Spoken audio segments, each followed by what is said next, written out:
When you think of young people today, what do you not like about them? They expect too much of life. They cry and whine and they want everything and give nothing. What is the proudest accomplishment that you have of your life? I told my husband to go to hell.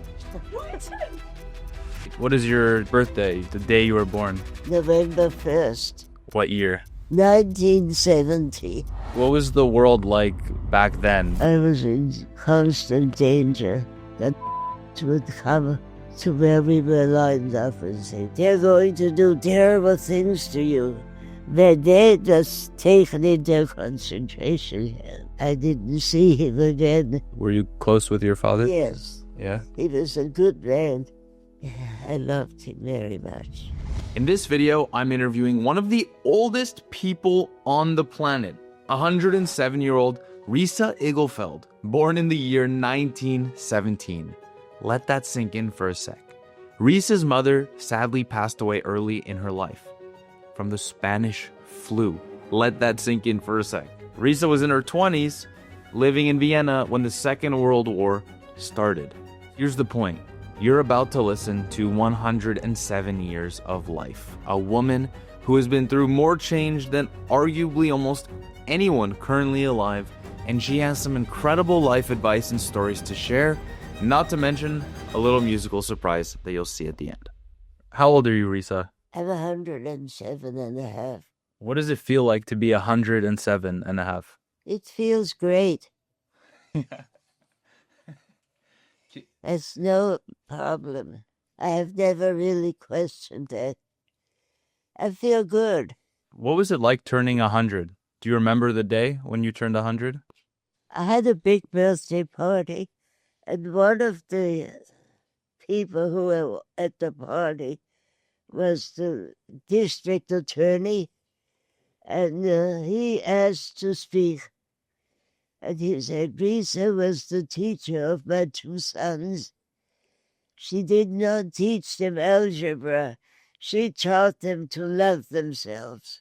That was a big thing then. I sang, there was a big crowd for my birthday, and I sang, enjoy yourself. You're younger than you think. Enjoy yourself. Wow. While you are still in the pink, the years go by as quickly as a wink. Enjoy yourself, enjoy yourself. You're younger than you think. Wow. That's awesome. Why do you think you have been able to live to 107? Most people don't live to be as old as you have. I think it was my positive attitude to life. My boyfriend passed away. My two children passed away. I counted my blessings that they had been in my life. It was still positive. Do you think most people are not positive? Well, I think so. They cry and whine and scream and curse. But I remain positive, and I think that had a lot to do with my whole attitude, my skin, everything. What makes you happy right now at 107? What keeps you alive and keeps you going? Well, I play the piano for a whole hour every day, and that's real happiness. Yeah. Oh, yes, I have a little stationary bicycle that I ride every day to keep my body strong. Can you tell us about your childhood and how you grew up? Well, when I was 1 year old, my mother died, and I had a stepmother coming, and she was kind of mean to me. And when I was about 12 years old, I had my first period, and I went to my stepmother and I said, I don't know what happened. There's blood on my sheet, but I didn't hurt myself. And she said, you liar, you. She hit me and said, you liar. You knew all along what it means. And You didn't like her? No, I couldn't like her, and she didn't like me. Mm. What is your birthday, the day you were born? November 1st, What year? 1970. What was the world like back then? If you could describe that. Now it's 2025 and you were born in 1917. What was the world like? Tell them about the Nazis. It was a Sunday morning, and I wanted to walk to the park. And I wore my Sunday best, and the Nazis were walking towards me. And there was one in particular who liked me, and he said, "Let's stay behind a little so I can talk to you." And he said, "They're going to do terrible things to you. They're going to rape you. They're going to do all sorts of things. But you can get away without that if you meet me tonight at 8 at a certain park. But if you don't show, I'll come and get you. I'll bang with my boots on your door, and I'll take you away where you'll never be seen again." So I agreed to that, but I didn't show. I told the helper about it, that somebody will come and bang at the door and try to find me. And that really, they really came. They banged on the door with their boots, and the helper opened the door and said to them, "Aren't you ashamed of yourselves to make a date with a Jewish girl?" And he just ran away as fast as he could, because if the Nazis would have found out, they would have killed him anyway. Mm. So, from my understanding, you're born in Austria, in Vienna? What was it like? Yeah, when the Nazis came, what was that like? Well, for me, that was a horrible thing. It was very dangerous. My dad was taken into a concentration camp. I didn't see him again until many years later, when he rescued himself and lived in New York. And I came to see him, and he was so joyous. He thought his wife had come back. I looked so much like her. Was he still happy when it was you? He was still happy. He was not as lack of disappointment. He loved his daughter anyway. Yeah. Were you close with your dad when you were a child? Were you close with your father? Yes. Yeah. He was a good man. I loved him very much. What do you remember about him? What made him such a good father? He listened to me. He listened to my wishes. He listened to anything that bothered and frightened me. He was just a good man. Is there advice that your father gave you when you were young that you never forgot to this point? My father gave me lots of advice, but I can't remember any of them now. That's okay.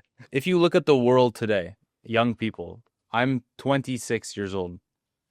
So you're a little older than me. A little. A little bit. Do you think that the world growing up was better when you were my age, or do you think it's better now? I was 26. Yeah. This is the end of the Second World War. At the end. The Hitler gangs had already moved into Vienna, and I was in constant danger.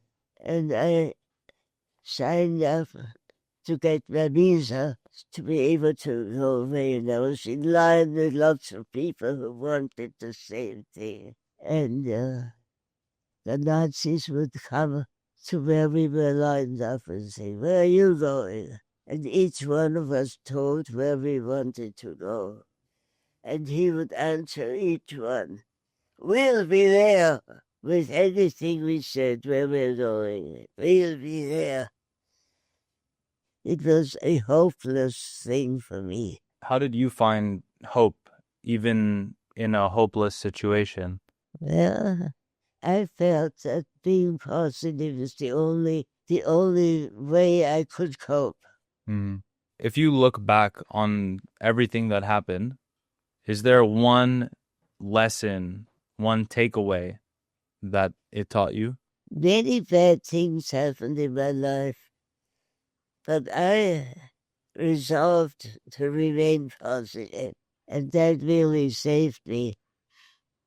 Yeah. It saved my strength and everything, because I knew that that's the only way to survive.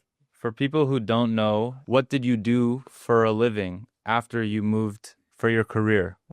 I was a preschool teacher. In fact, there is one of my former students who is now a weather reporter. And when I see him on television, in my mind I see a little boy, and he was a very cute little boy. Mm. And one time I managed to have him talk to me in person. And that was a wonderful feeling for both of us. What did you teach them? Did you give them any lessons that was different from most teachers? What I taught them was to always be positive and to love, never to hate. Do you think most people right now are too stressed in life? Yes, there's a lot of stress because people are negative and there's lots of stress in the world. What would be your advice beyond thinking positive, but think about when you were stressed in your life? How did you deal with that? How did I deal with stress? I still think that positive thinking is the way out. I could have been so sad when all my dear family died one after one. And I decided that to think positive, that what a joy it was to have had them in my life and count my blessings that way. When you look back on 107 years of your life, what is the proudest accomplishment that you have of your life? I told my husband to go to hell.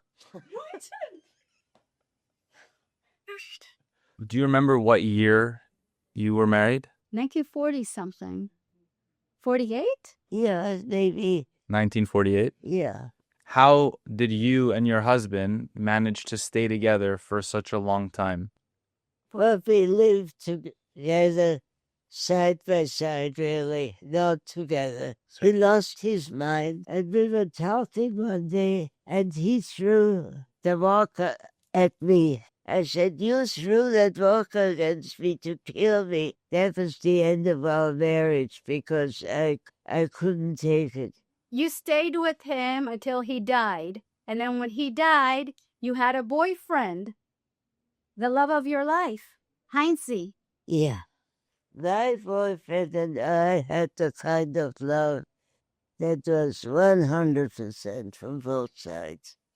It was a very rare thing because we loved each other very deeply. There's the one picture there.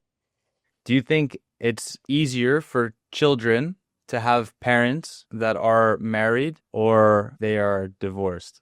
Well, I think it's easier when they're divorced. How come? Well, if they're divorced, there are no conflicts anymore. They're just apart. We're partnering with this company called Dairy Ring. They believe in one love, one lifetime. If you only had one ring, you can only be married one time. Do you think it would be easier to pick the right person if you could only marry one person? I think it would be easier.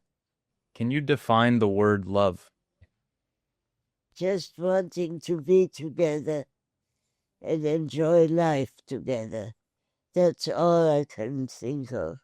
When you think of young people today, what do you not like about them?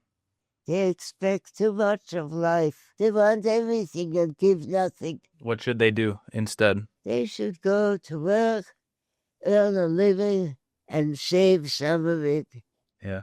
And spend some of it. If you could tell us, in your opinion, What makes a great life? What makes a great life? First of all, to think positive, and then to be surrounded by friends who also think positive. I can't think of anything else. It's perfectly said. Thank you so much. You're going to play the piano for us? Yes.